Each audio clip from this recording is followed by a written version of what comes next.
The leaves are starting to change on the Rose Hill campus in the Bronx, and that can mean one thing: it's time for college basketball practice to start. The Fordham University Rams took to the court for the first time on Tuesday as head coach Tom Pecora ran his squad through a 2-hour session. Though last year's leading scorer, Brendan Frazier, has graduated and moved on to the professional ranks, the Rams do return the next 4 leading scorers from last year, led by sophomore guard John Severe, who set a Fordham freshman record last year with 536 points.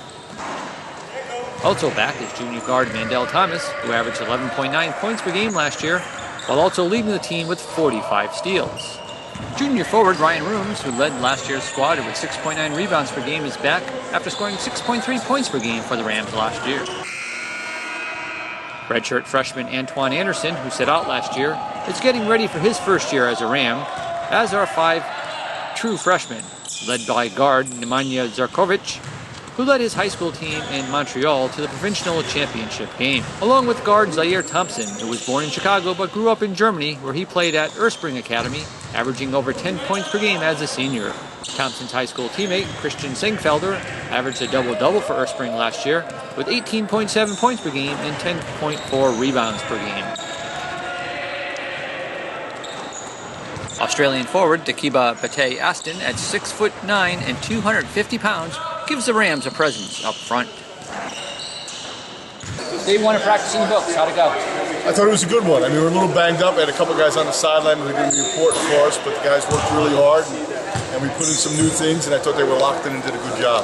Now, obviously, you were able to practice before you left on the Canada trip, so this is kind of continue. Are you doing things new now? Is it just kind of the same practice? Well, we're building off what we put in earlier, but the practices that you have leading into a foreign tour is as important, if not more important, than the tour itself in a lot of ways. So it really was allowed us to expose a lot of the things we're doing to the new players, and that's why it was such an important thing for us to do in August.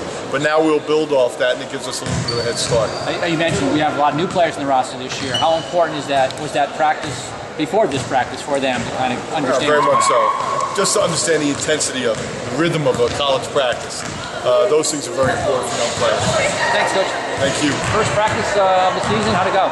It was great. I mean, everybody went after it. Everybody was competing, learning a lot of new stuff. So I'm looking forward to it. Now, you're one of the really 2 teams. I mean, obviously 4 seasons on the team, but one of the 2 scholarship teams. A lot of young guys in the team. How important is it for you to kind of show them? I mean, obviously this is their first college practice. How important is it for you to provide that leadership? I mean, it's very important. I mean, it's something new for them, obviously. I mean, they don't know how it is. This is their first time experiencing it, so they see me doing well, so I help them. Now, obviously, how much did you take from the Canada trip into practice now? Because this technically isn't your first practice. You had those practices before the trip. How much of that did you take into this? A lot. I mean, before we went to Canada, we didn't really know each other like that. But during the trip, we all bonded, built up team chemistry. And it shows on the court, you know? Thanks, Bryan.